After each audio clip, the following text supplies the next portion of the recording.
All right, guys, in today's video, I'm joined by someone who I've wanted to speak to for quite some time. It's Dolores Cahill, and her science background, her degree is in molecular genetics, and her PhD is in immunology. Dolores, welcome to the show, first of all. How are you? Thank you, Dave. I'm a big fan. Watch all Um, your videos. Thanks very much for being on. Well, I want to start off, if we can, if you can give a little bit of background for yourself and your credentials and what you're about for people who don't know. And then we have a presentation we're going to go through, which is regarding the virus, the stats, the data, and everything else. We're going to go through this as methodically as we can. And I hope that that's going to be of interest to people who've been following my research and my investigations into it and what you've come back with as well, which I think is really fascinating data. So tell us a little bit about yourself first, Dolores. Yeah, so my degree is in molecular genetics and my PhD is in immunology, where I was using antibodies and making libraries to try and improve the outcomes in cancer. So targeting using antibodies, drugs to tumors like brain tumors. And then I worked for 2 years in Munich, and then I spent 8 years in the Max Planck Institute for Molecular Genetics in Berlin. And there I led a group and we developed a technology that was patented, and I set up companies in 1997. And basically what our technology could do is look at the specificity of antibodies and profile antibodies in serum. So in my research group in the Max Planck and in the company Protogen, we made about 20 different diagnostic assays to diagnose autoimmune diseases and later cancer. But the groundbreaking research was that we could look at the specificity of antibodies used in research and used in diagnostic assays. Okay, very And we good. made diagnostic assays. So we were able to look at serum as well as you would, for example, with virus patients and look at whether they were exposed to a virus or not. But what was interesting in my research from 25 years ago is that when we looked at published antibodies, we found that a lot of what was published was not necessarily correct. And we were involved in a lot of groupings and consortia to get researchers worldwide to correct their results. And there was a lot of resistance for that. So I was involved in various consortia, including the Human Protein Atlas in Sweden, where they systematically looked at every protein and developed well-characterized antibodies in order to systematically map every protein. And the collection of proteins in humans is the human proteome. And why we did that is that there was a lot of errors in the research material, and there were a lot of diagnostic antibodies that were sold that were not specific. So I was also back in the 90s in the department of Hans Lehrack involved in setting up the resource center of the Human Genome Project. And what we decided is that research going forward, people should put their published material in a globally accessible repository so that everyone can then get access to whatever you're published. So in my case, it was proteins and libraries. And we also, that funded 40 technicians for 10 years. And my research and clones and arrays were distributed worldwide for everybody to compare, to use the arrays themselves, but also to check my results. So for 20 years, I have been trying with lots of people worldwide to have validation results and to check data, and specifically antibodies and diagnostic tests and antibodies that are used in pathology labs and diagnostic labs to verify that what the manufacturers and the researchers are saying are actually true. So because my clones and libraries were distributed worldwide, all of my research was validated, but that does not happen very often. So because of my involvement in that, I then got involved a lot in research integrity and assisting funding agencies around issues of scientific integrity. And what's interesting in Germany is that any issue with fraud in research is a criminal offense and is reported to the police, and that your name would be published and you would lose funding for 10 years. And the research institute, obviously, it would be, a major shame on the institute. So when I came across with my high content protein arrays initially, people were sending me antibodies. And when I was contacting them to say these results are not what you were published, they had two options. They could have retracted their papers, or what would have been very, appropriate would be to publish another paper. and say, okay, this is a new technology, high content protein arrays. So we could test against 8,000 proteins, whereas most people were only testing against 8 or 10 proteins.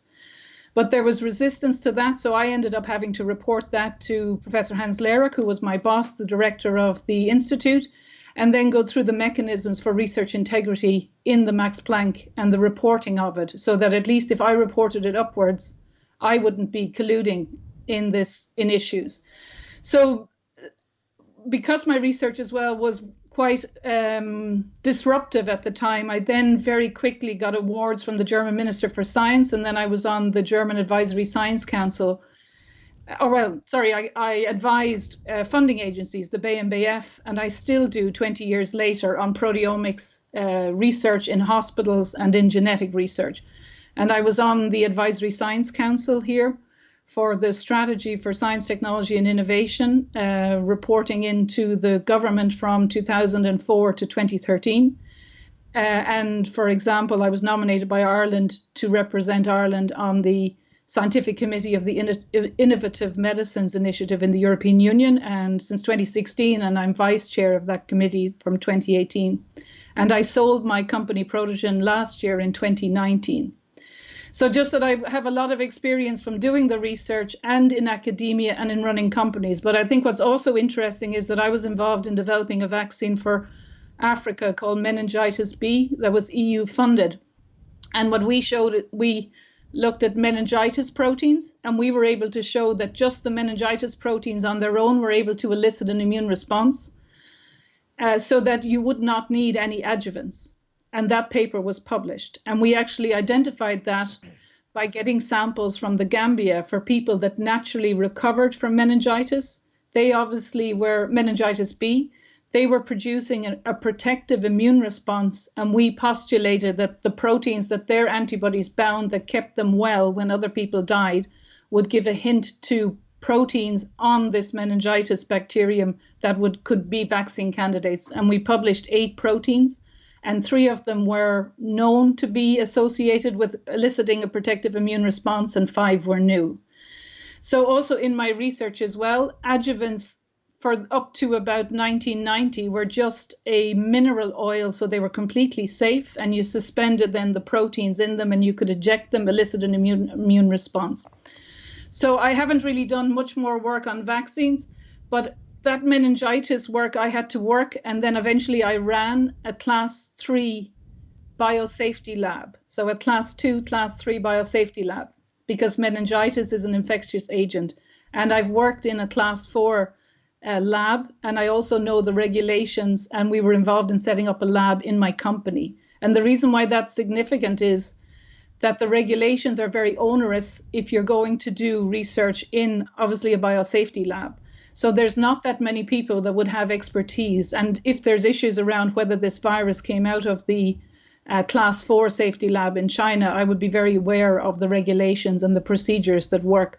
And the last thing just to say is that in that lab 20 years ago when I ran it, when we went on the course to license it, we were told that we were individually, personally liable for up to 500,000 Deutschmarks at the time. So it was quite a lot. That would be 250,000 now, but per person that would die in the lab, even if we hadn't done anything wrong.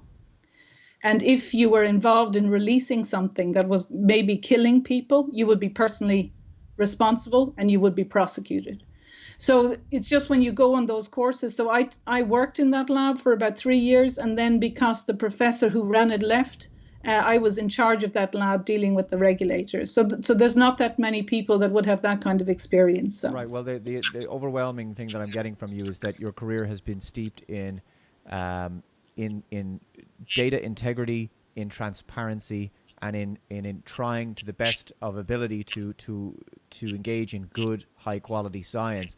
And from that perspective, from what we've seen and the data that the new reports and new studies that come out of the likes of Santa Clara County on this virus, and also LA County, and also so many scientists coming forward. I've covered many of them. We've had the likes of Knut Witkowski, Dr. Sucrit Bhakti, Dr. Wolfgang Wodarg, Johnny Vanitas, and countless others, Dr. Buttar, and more recently a woman who's been heavily censored now, which is Judy Mitkowski.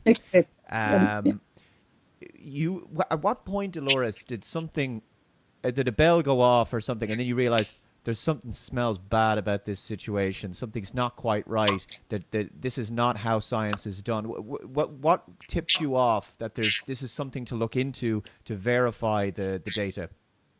So I suppose I would have been aware of this in early February. So because I would be networked with a lot of people who were involved in safe vaccines and safe adjuvants, and people who had previously worked with SARS and other viruses. And I have been working with a doctor who is advising the White House, particularly on protocols for prevention and treatment, such as hydroxychloroquine.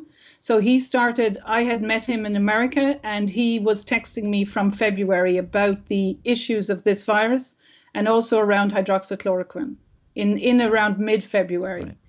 So now it's been very frustrating for me to not, come out and give this kind of interview previously.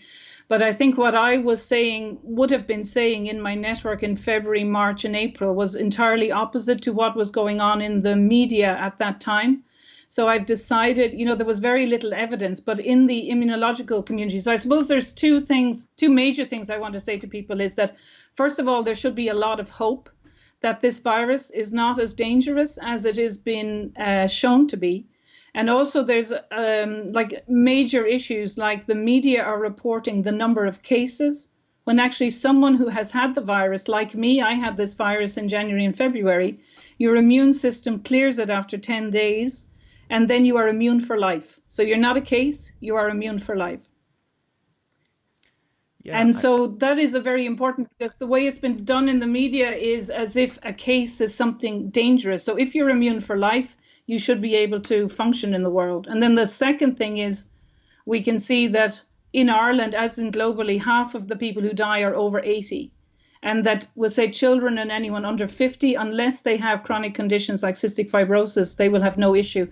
So what I am saying is there is no need for the lockdown, and that we could all actually go back to work. I can mention later on how to prepare in the week before we have the lockdown, but I am addressing and calling to the Minister for Health or the Taoiseach, or I am happy to discuss with anyone from the agencies that the lockdown in Ireland is unnecessary. We should open the country within the next week or 10 days, and I would be happy to take responsibility for those decisions and to be held to account. Wow. Well, this reminds me of what, I don't know whether you've seen the article that was produced by Dr. Marcus de Bruin. And he yes, I have. And I emailed him actually and contacted him to support him. Yeah. Yes, he sent one where he's basically described what's happening in the nursing homes as tantamount to euthanasia. And before that, he did, I think it was an 18-page document, which I thought I read a lot of it in a video to get through to explain to people. But he also mentioned this lockdown situation that we're in. But it did remind me of what you're saying, because again, what we've done is we've jumped on these data models, which we've now, you can't live your life on data models and probabilities that some app has developed. Now, recently on GitHub, some of the code that the Imperial College London was using to produce these has now been analyzed and dissected by people, and they're looking through, and you can see the comments going, I can't believe how bad this is and how ultimately biased it was to produce a particular outcome and then bring about the laughable thing. It really is lockdown for thee and not for me, is what the situation that happened with Neil Ferguson, so maybe, which we now know. If you want to go to the first or second slide there, just I don't know if you can put it up there. This was from the director of the CDC. So we're looking at so it's Professor Knut Witkowski. Is people may know that Journeyman Pictures, Journeyman Films, they have produced a documentary series with the likes of David L. Katz, Dr. Johnny Wadidis, Knut Witkowski, and others, discussing this, going through the data, and proving exactly as Dolores has described that this lockdown was not necessary. So tell us about what you want to talk about on the first slide, Dolores. Yes, I just wanted to say that this, obviously, the slide comes from the presentation of this Dr. Knut Witkowski, and I think it's update 5. I have the YouTube link there, but on the next slide, he is presenting results. So he is a world-class epidemiologist. So he is presenting the results that was presented by the director of the CDC at one of the presidential meetings in April the 17th of 2020.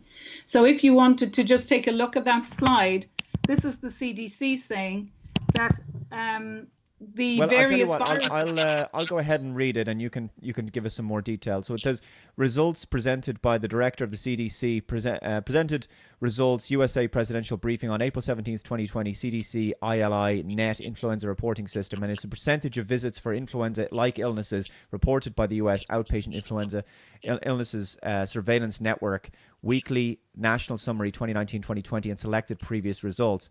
And we can see there on the graph influenza B, A, and COVID-19. So tell us what is significant about this graph.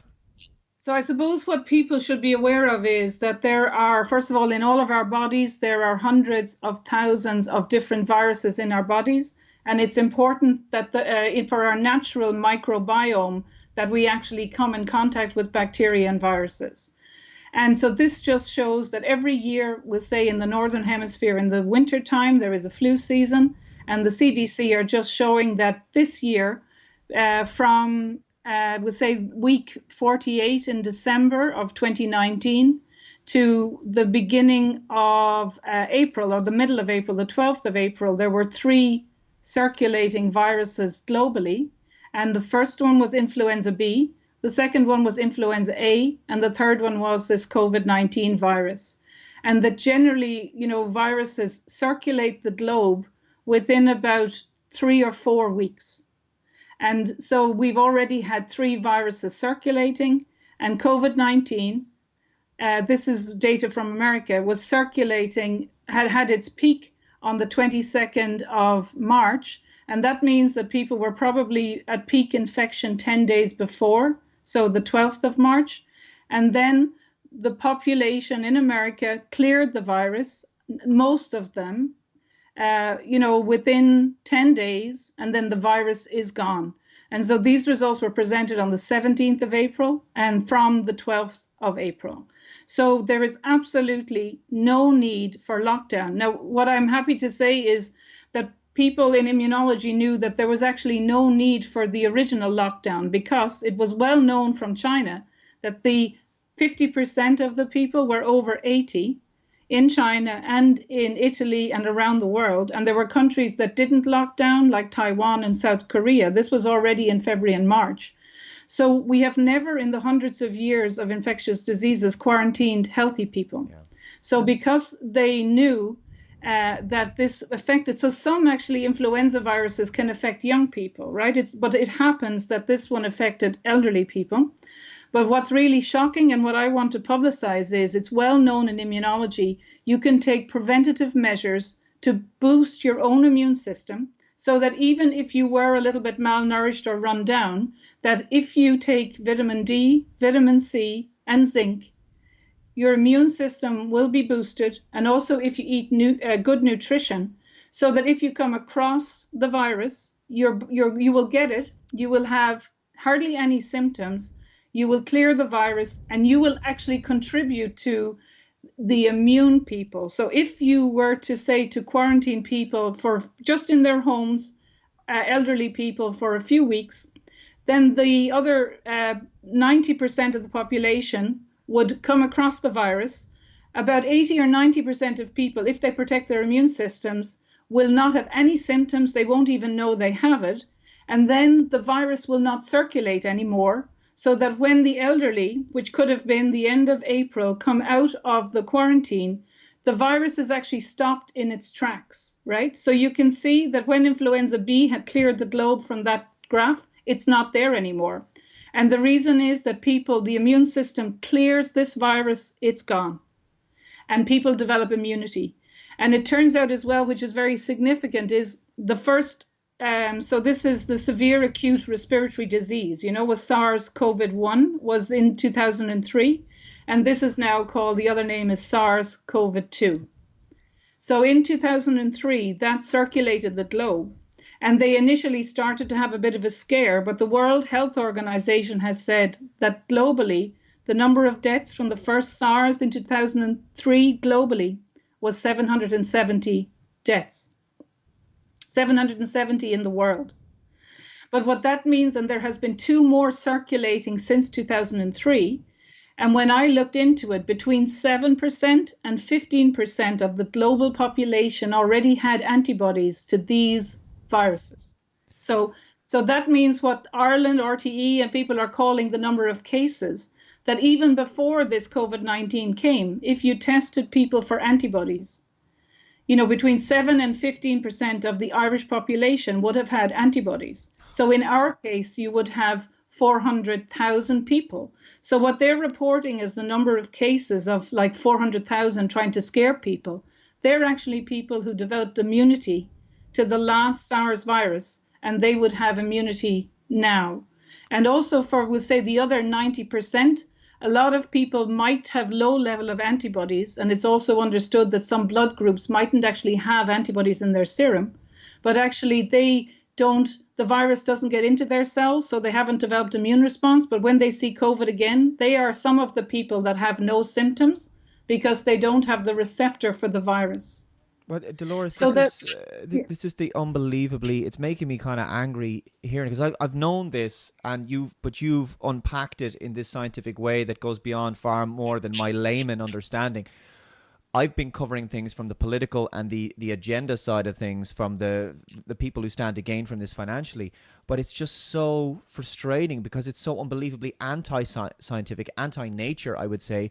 We're being told effectively we've been living in a way that is effectively switching off nature's natural cure, as Dr. Marcus de Bruin was talking about it, which is in the absence of a vaccine or of some sort of treatment, and we do have treatments now, but in the absence of one, nature has this wonderful thing called herd immunity, and it's been shut off. This is what Dr. Erickson talked about in his briefing, which has been deleted. It's still gone viral. They've tried to shut these things down. It's not working. It's on BitChute and other places. But Dr. Erickson's briefing with the other doctor, whose name that I don't remember, but they were talking about how your natural flora, the bacteria, the things that we're always transmitting.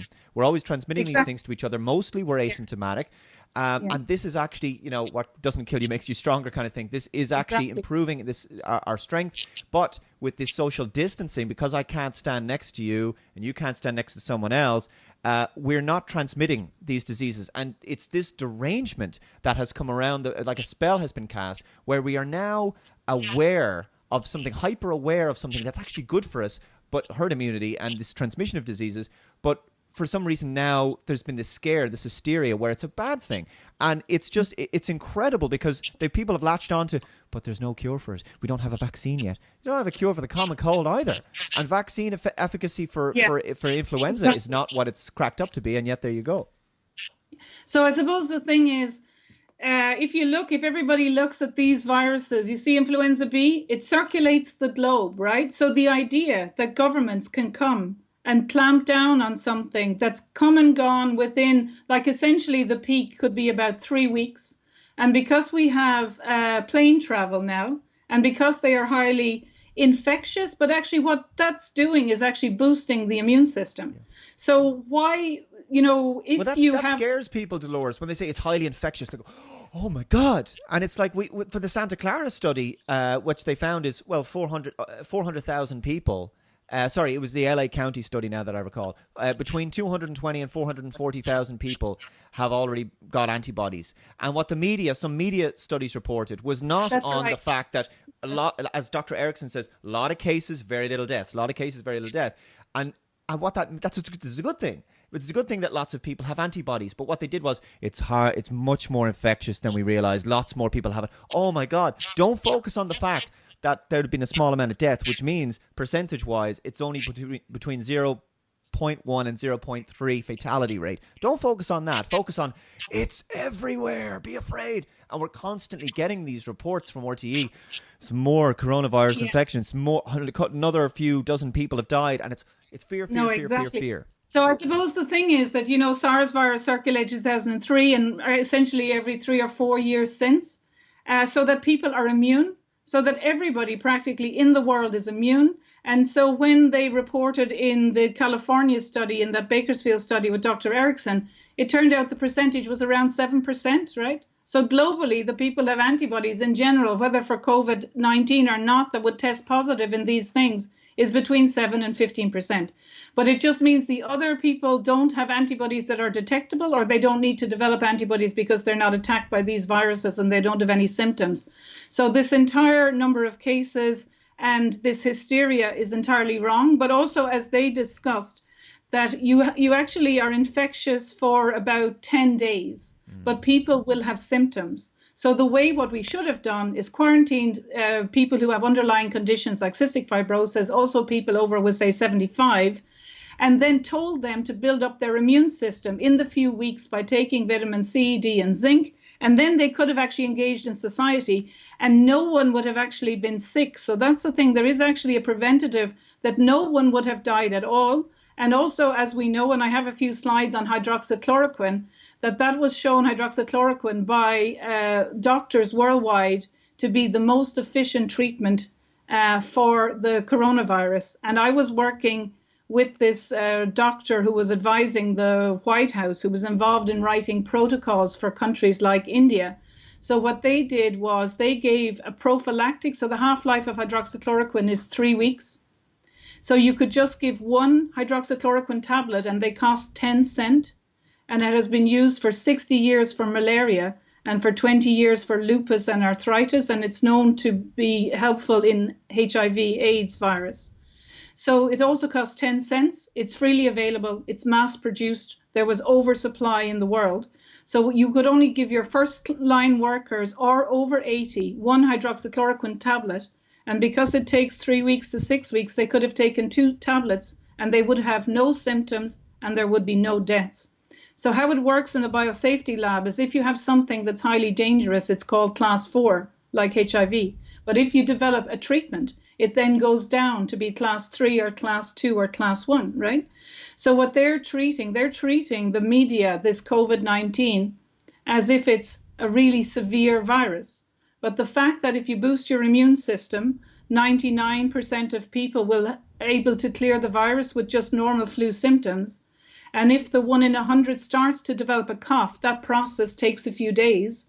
What they did in New York, the Dr. Zelenko study, is that when he publicized to 35,000 people the symptoms, and a lot of his community were in elderly, and when they started to develop the cough, they actually just through the door, without meeting them, passed through some tablets of hydroxychloroquine.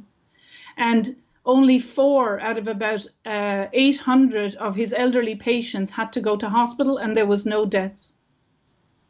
So one of the questions that people ask then is, now Dr. Mikovits has covered this, as has Dr. John Ioannidis. He's described as a perfect storm. People look at Italy. They look at northern Italy. Now, the reasons that I've seen justified were much older population, air pollution issues there from industry, a high amount of degree of smokers there, but also now there could be another factor which people have not been able to fully investigate yet. This is something that Dr. Mikovits has talked about. This is something that I mentioned back in late March, which was there were vaccines delivered. And there may have been some reaction there, quite a lot of them, actually. Back in October, there was an article, which it's in Italian, I translated, about 180,000, I believe, for pneumococci and for influenza. I'll have to just double-check that. But regardless, the other justification may have been that so many people there was so much testing that when the acute patients came in later to the hospitals, there simply wasn't enough room, and a lot more people died than otherwise would have done. What do we fully know what happened and transpired in northern Italy? Was it actually COVID-19? Was it influenza B or A? What was it that so many of these people, do you think, were exposed to, and why was it so concentrated there in that regard? So that's a very good question, but I think because they had already used hydroxychloroquine in China and in Wuhan, and what they did in China was they quarantined Wuhan as a state and a city, in that region, so people were allowed to move about in Wuhan. But they started to use hydroxychloroquine in Wuhan. It was very effective. So what they should have done for the rest of the world, where you have an elderly population and where there is pollution, is boosted their immune system. The media should have been telling them to take quarantine them, take vitamins at home, take vitamin D, C, and zinc, and then they wouldn't have needed to go to hospital, and then do the same as they did in New York and provide them with hydroxychloroquine. Now, if there's an issue about a QT interval for their heart rate, the preventative dose for hydroxychloroquine is just one tablet, and it costs about 10 cents. So that it would be worth it. They did a study on 68,000 people, and there was only 4 hospitalizations, related to it, and no issue around the heart in a preventative dose. So what it was well known, because hydroxychloroquine was also used in the first SARS virus to be affected in 2003. So if our health agencies and our governments and the media were working for society, they would be telling them, okay, there's a virus coming. If you have any issues, boost up on vitamin D, C, and zinc, and also then to have hydroxychloroquine on standby. But the issue then in Wuhan additionally was that there's been papers published by the US Army that where they have certain flu vaccines in 2017 and 2018 given to soldiers, that when they naturally come across a coronavirus, they have a cytokine storm and are severely sick. So it turns out in the vaccines that were given in Wuhan and in Italy, in the Lombardy region, were these vaccines that have been grown on dog tissue, and dog tissues are known to have coronaviruses. So I think what's important for people to say is that we've had this SARS outbreak, in 2003, and there is no vaccine for the coronavirus, which is similar to this one, in 17 years. And the reason for that is that they did the studies in ferrets, which are the model animals for these corona-type viruses, and they were fine with the vaccine. But when they naturally came across the coronavirus, they were severely affected and many of them died. And so it looks to be the same. The US Army has reported, it's called viral interference. And the US Army has reported papers that when they have put in test vaccines to soldiers, that the same cytokine storm and severe reaction has happened. You've mentioned just a moment ago, and this is true of the mainstream media everywhere, and our politicians, whether it's or in the case of the United States, Fauci and other people, never once has anyone come out and given people preventative measures, told them to take accountability for their own, to empower people with their own health, take vitamin C. We're having this fantastic summer, right? People want to go out, get vitamin D, exercise, look after yourself, eat well. We're not being told these things. If that isn't a red flag for people, I don't know what is. It's stay indoors, wait for vaccine. We've got this. The fact that I think it's really important that there isn't a vaccine, right, in 17 years for the coronavirus. And obviously they were starting to hype it in 2003 as if this was going to be another, major issue, which it wasn't. And they've been looking for these kind of vaccines. And there isn't one on the vaccine schedule in America. They have 100 vaccines. There isn't one vaccine to this type of virus. So we had this, Dolores, the EU had a conference, and world leaders last week were pledging billions. Ireland has given 18 million euros to Gavi, the Vaccine Alliance, Gates funded, as well as other countries have donated to CEPI, whatever it's called. What are they working towards? What's this vaccine about? What are they actually making? So there's been lots of clinical trials about the benefits of vitamin D, C, and zinc in combination.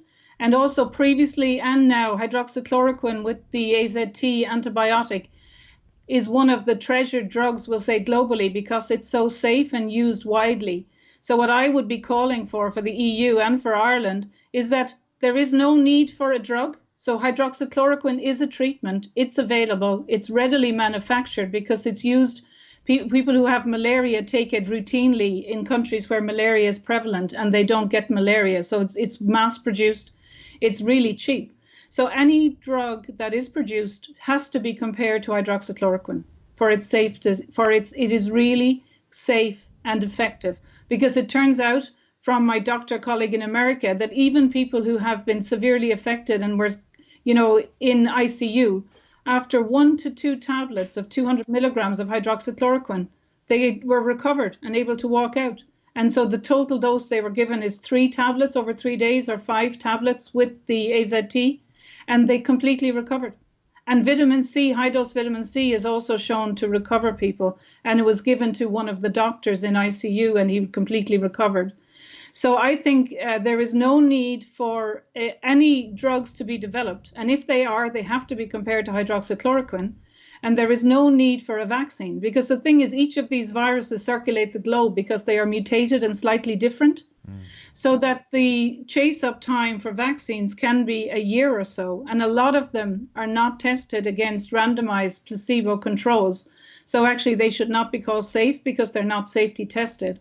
And a lot of the ingredients that are in vaccines are known themselves to actually be bad for the immune system, like aluminium or mercury. So there is absolutely no necessity for those kind of toxic ingredients to be in vaccine adjuvants at all.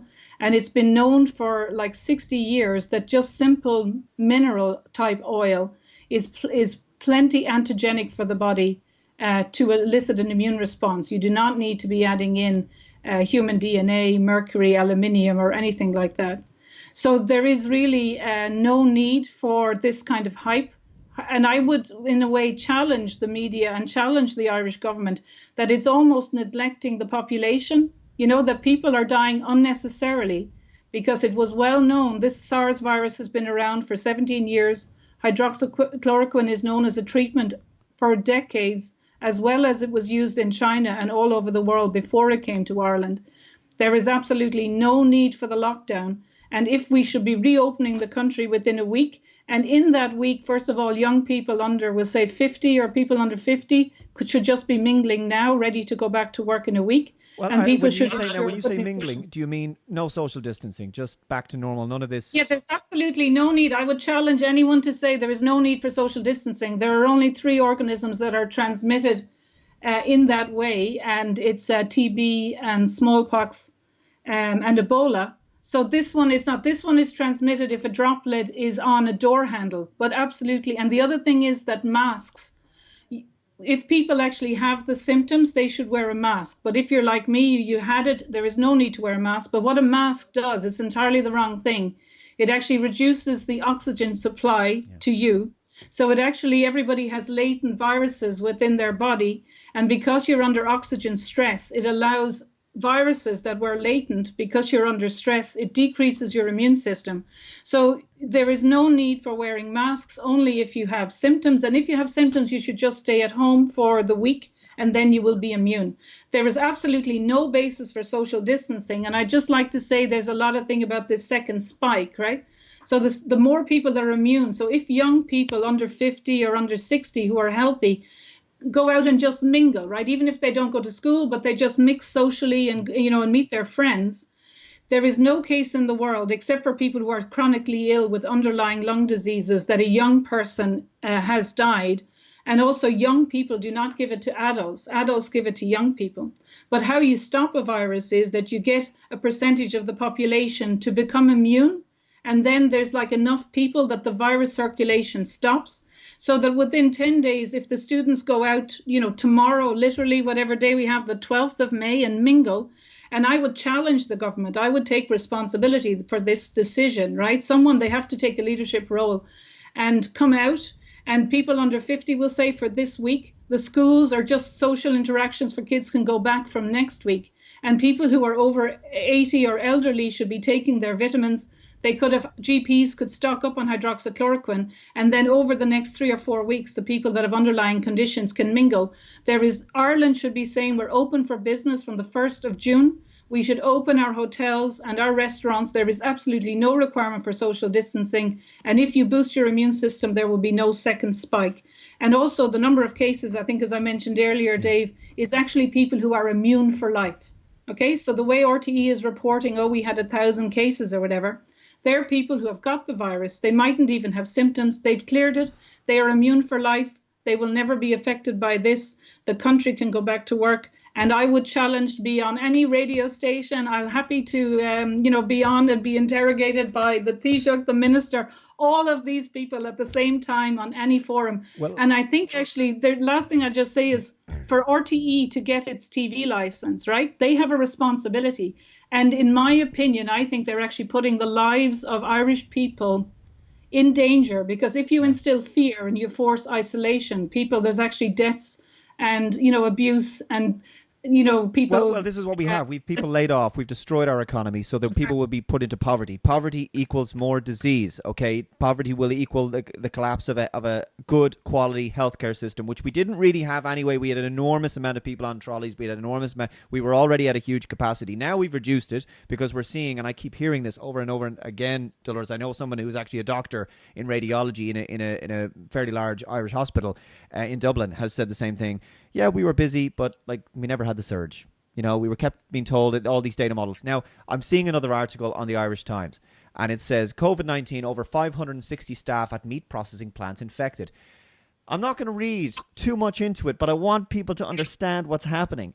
They are going after the meat processing plants. This Absolutely. is happening in the United States. Yeah. There's a reason for this. Gates is investing in lab-grown meat. Anything that goes into your body, these people want to control. The food, the medicine, vaccines, the whole thing. The whole reason I started this nuclear power company called TerraPower was not to make money, and I've avoided that.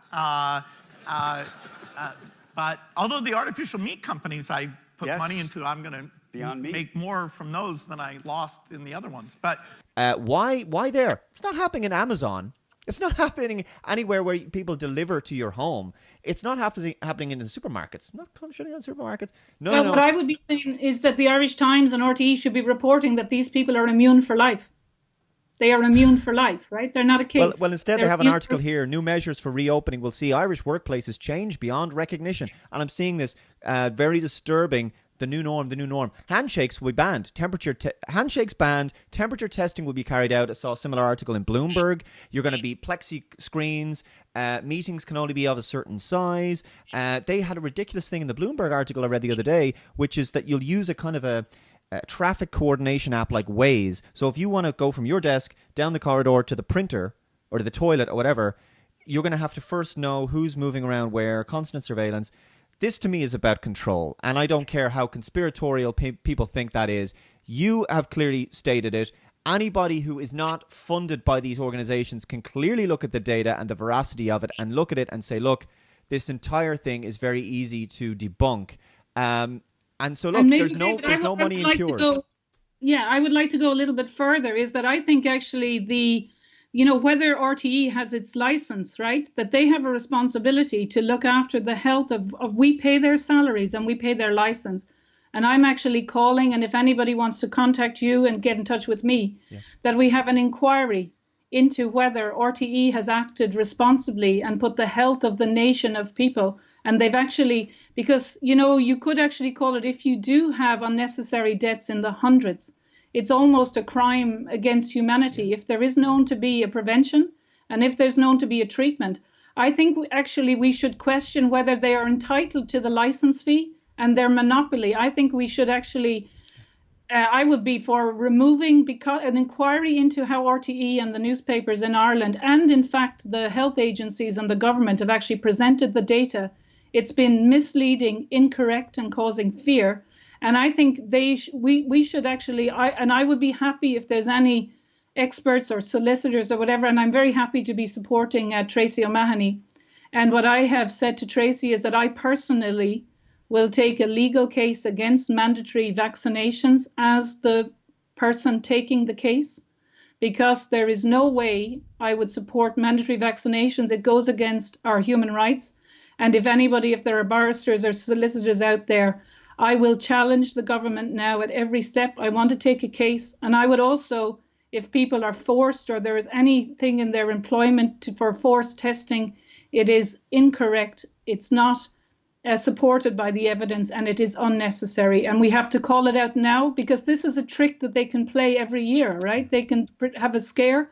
And, Solzhenitsyn says, what happens if we had spoken out on day one, we wouldn't have ended up in the gulags, right? Well, Paul Joseph Watson joked about this. It's like in 2020, our the human immune system just turned off, just stopped working, right? Suddenly, as Robert Kennedy Jr. was saying, this is what Gates believes, which is that good health comes in a syringe.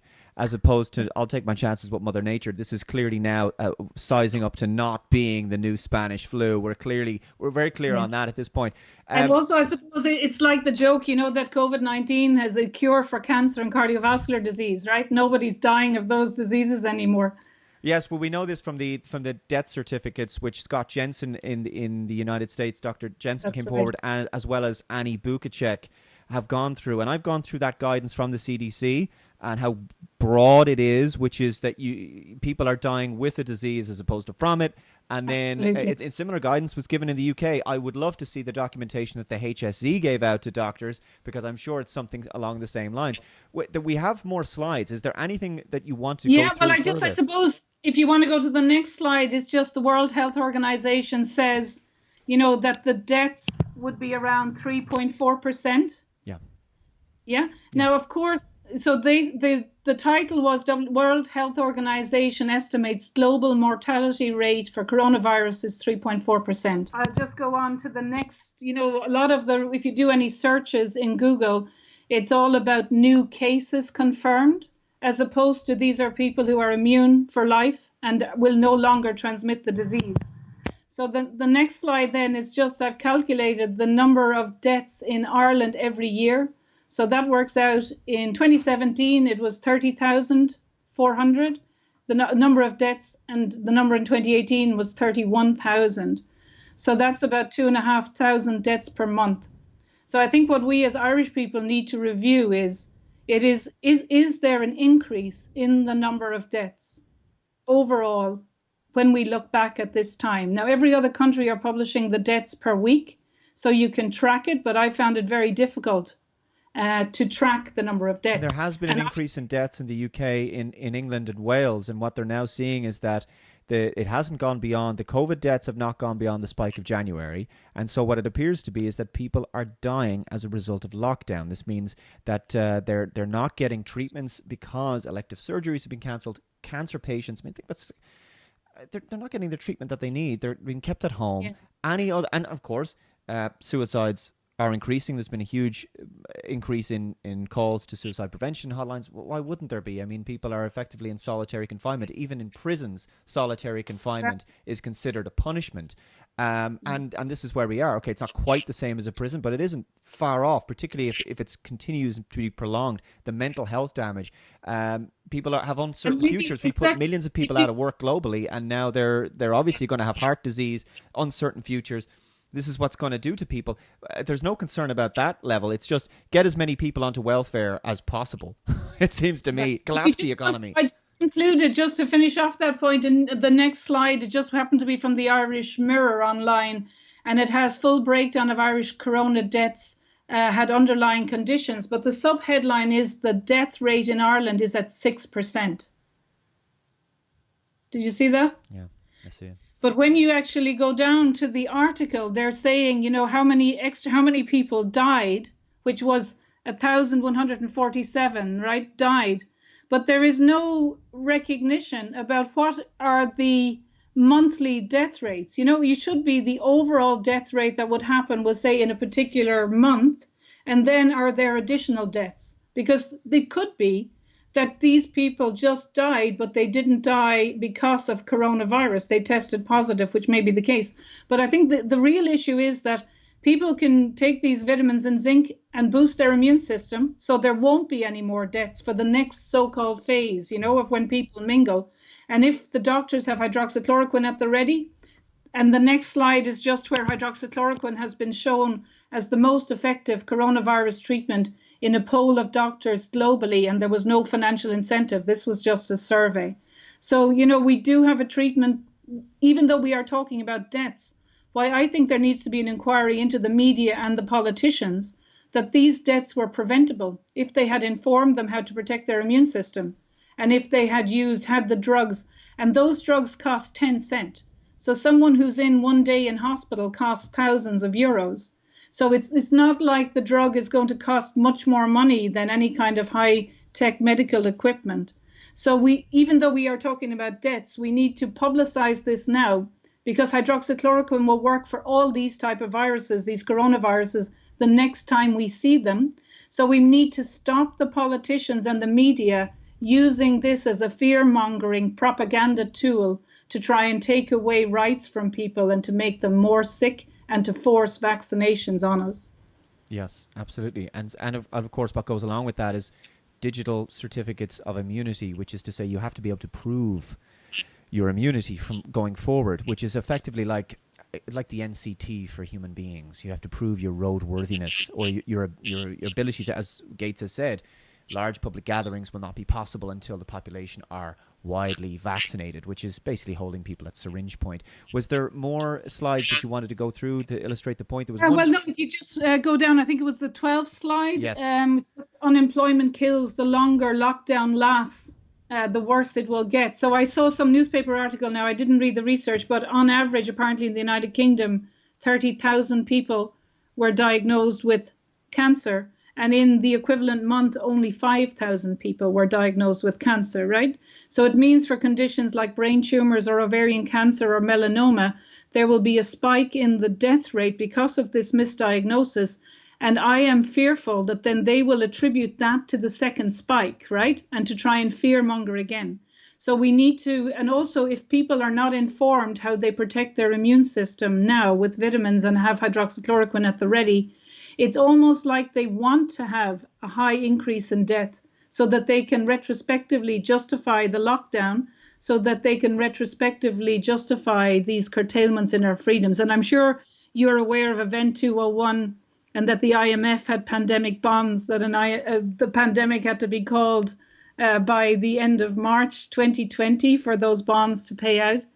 And there were various people who know, if you know that a pandemic is going to be called. And of course, now I do have a few slides later on about the funding, of America for the Wuhan lab and the kind of research that they did, just to give people that information. But we don't have to go there, but there's like one or two slides if you want. I'm happy to go. What slides are they? So they are the slide 16, for example. 16 and 17. The proximal origin of SARS-CoV-2. Yeah. So this is a Nature Medicine article. So I'm sure you know that this research related to this virus was done in America in the North Carolina labs. And then there was a moratorium on this type of research. So what this is, it's called a gain of function research. So if we say the pathogenic mechanism from one organism is effective in making it pathogenic to humans, that if you recombinantly, which is very easy to do, you could do it in a few days in a lab, restrict out that region and ligate it into another region of a virus, and then you would introduce the pathogenic function. So that's called gain of function. And this coronavirus, if you just move on to the next slide, 17, just to give you, in general, these viruses have 30,000 nucleotides. But in this SARS-CoV-2, there's actually a stretch of 12 nucleotides that are not present in the other viruses. And this would not happen naturally. Right, so this is what Dr. Judy Mikovits, sorry to interrupt, has said, that it would take 800 years to go from bats to humans. Is that, was that something you agree with? That's it. Absolutely. So I just gave some of the papers. So this is published, in peer-reviewed papers. And like this article discussing it is Nature Medicine, So this is a very prestigious article. Just what they are doing is just reporting that there is an initial 12 nucleotides. And if you just move on to the next slide, you can see that a mutation, we'll say, is just that one of the nucleotides randomly changes out of 30,000 in one person, or it changes in a region. And that happens, as a mutation naturally. But what is in this virus is these 12 nucleotides, and there is no homology to the other similar coronaviruses in this region. And so it's been publicized that this was actually inserted into the original SARS viruses back in 2006. So on slide 20, there are publications. And then there was another publication in 2008. Now, I'm just showing you that it's well known that this has happened. And then another one again from different lab. But what's most important here is that in Beijing, from the lab in Wuhan, there was a publication in October 2019 that discusses this particular modification in October 2019. And what we now know, first of all, there was no bats for sale ever in the seafood market, right? And also a PhD student from this lab died. And it was at her funeral, it seems, in Wuhan, that people started to get the initial symptoms after her funeral. And then it looks like that it was actually circulating. Now, that's sometime between October, November, December in China. So there was already a publication about 40 people who were tested that was published in China on the 2nd of January. So to have people already tested and in a publication by the 2nd of January 2020, it would have mean that, these started probably in November. So this is just to say that there is an issue with this virus, but on a positive note, it looks like we've actually all become immune to it, and it wasn't as severe. And of course, but it just means that there is obviously a connection, because this was funded 3.7 million in China, because the funding was blocked in a lot of countries. The same researcher that was doing this research in America, in North Carolina, moved to the Wuhan lab, published about this insertion, and then they were able to identify it in patients, and it was published in Nature Medicine. And what this symptom does, I just have one slide, is that it makes it easier. It's called a furin, and it makes it easier for the virus to get into the body. Yeah, so that's it. That's really all the slides. I think the slide is just slide 24. It just gives an overview that without this little extra 12 nucleotides, the spike would engage with the ACE receptor. But when it has this additional furon receptor, it has another way of getting into it. And then in this paper that's mentioned here, it just shows on the left SARS-CoV-2, this furin on the left, that little pink stripe, that that region has no homology to all of the normal coronaviruses. So it would be expected that something that did not occur naturally. So, I mean, what we're looking at here, from what I can see, it has been the greatest con in the history of time. And most of the population, Dolores, have internalized this. They've gone along with this. They've accepted this. There's a little bit of paranoia that's creeped in as well, a little bit of germophobia that's gone around, and that's going to be like a spell, effectively, that's going to be very hard to break. If the Irish government was to truthfully engage with this kind of material, I can't see anything other than the fact that it would take them down. They would, then they have, and the media are responsible. And I can predict what's going to happen. In before the financial crisis, the media had a hand in the creating that panic, that situation, 2006, 2007, leading 2008, with the housing bubble. And then they turned on the government going, oh, but Minister, could you not have known? Regulation, this kind of thing. And they will probably, I want to call them out before they do it, because they will do the same thing, Dolores. They will say, but Minister, you could have known from the data modelling. Sweden did something different. How could you have, why didn't you act sooner? They will do this kind of thing, despite the fact that RTE are complicit in this. They've RTE, stay at home. They've had all the hand-washing propaganda, stay 2 meters apart. They have done no journalism whatsoever, no actual journalism. And I believe they're just simply bought and paid for shills at this point. What can people practically do? Because we are in a situation where I think we are on the clock here, I think, to deal with this publicly, because this is not a medical crisis that I can see. This is a political crisis. This is a crisis for humanity to be free, regardless of what people believe politically. And I think, I don't know what we can do, but basically I'm happy to take whatever case or to challenge the government, or if people are there. Like I had the symptoms and the cough in January, February, so I am immune. There is no reason why I should not be out working. But also viruses circulate, all the time. There are, hundreds of thousands of viruses in each of us, so that we cannot allow a system where the governments and the healthcare system and the media pretend that we have to do any of these things about passport or immunity or whatever.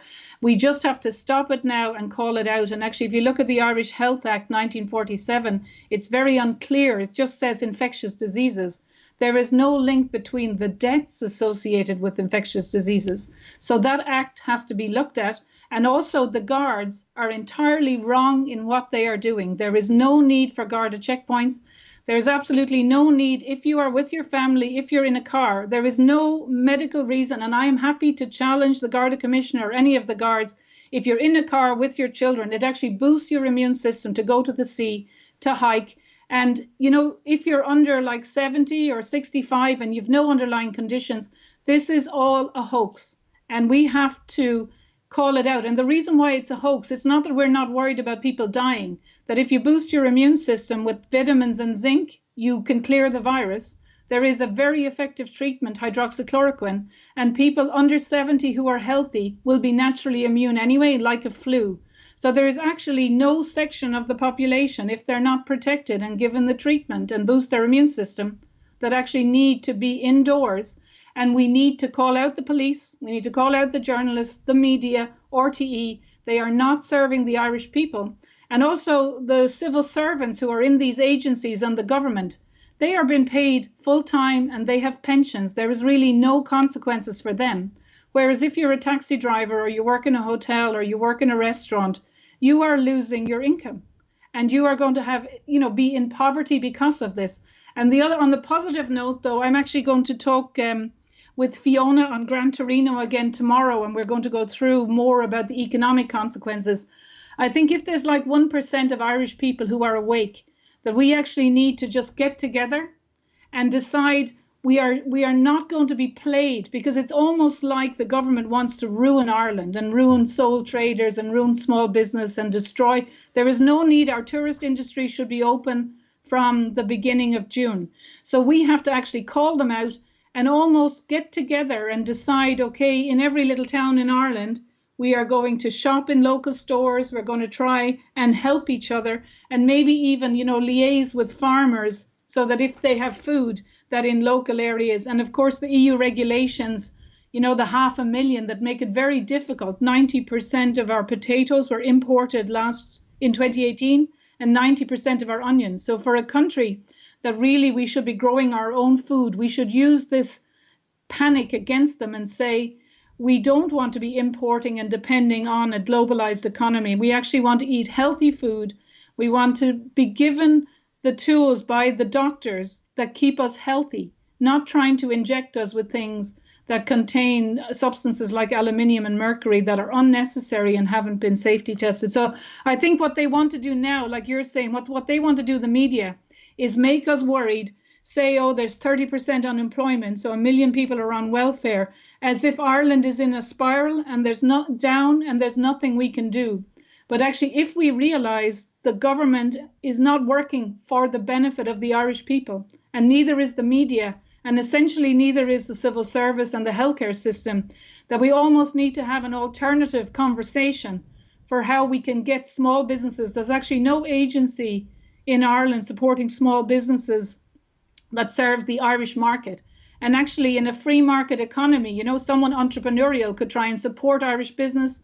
If people were on welfare for over a year already, they could maybe be given an embargo if they create jobs, that they don't have to pay tax for 2 years, right? That we really try and use this as an opportunity to actually make Ireland work for Irish people and not just to, generate a template for globalist economies. Well, and that's destroy. what we used to say. We used to say in the national interest was a phrase that was often used back in the day. Yeah. I'd say to people, and I'd say to publicans as well, people are, when are the pubs going to open? The centre of our community, the church, the pub and everything else. And I'd say, well, look, the ridiculous guidelines that have been given about social distancing in the pub are not practical. And a lot of publicans are going, hold on, I'm only allowed a third of people in. They have to queue outside. The tables have to be separated. I mean, it's like, this is totally anti-human, Dolores. Human beings cannot survive this way, where, the human soul is being destroyed. They've separated us from God. Now they're separating us physically from each other. What I would say is this is a very important message to people watching this video. Please download it, re-upload it wherever you have my permission to re-upload it wherever you want. I don't mind. Please get this message out. And if there, Dolores, is there anywhere people can follow you if you have social media presence? Because well, you're going to obviously, this. I'm very honoured to be chair of the Irish Freedom Party as well. So, yes. But I am hoping. So, I have been advising governments for 10 or 20 years, and all of my communications are subject to freedom of information. And I knew that I would come out at some stage with this, so I have not been on social media because I was afraid I would do something that would take me down, right? But actually, this conversation today, which I'm very grateful that you have me on, is basically I will now try and start a YouTube channel or a Facebook channel, and I want to talk with say Fiona and regularly now interview people. But can I just say as a last thing, sure. What I'm offering is, we'll say if the Vintners Association or if there's any agency there or any hotels and they want to challenge the government's lockdown, I am available for free as an expert witness You know, I think we have to challenge the police. They should not be stopping people. They have no rights. We have to challenge whatever comes out in the court case tomorrow. That, you know, if you were the Vintners Association, the government have to provide some data to bankrupt them, right? To close down the tourist industry, to close down the hotels. It's wrong.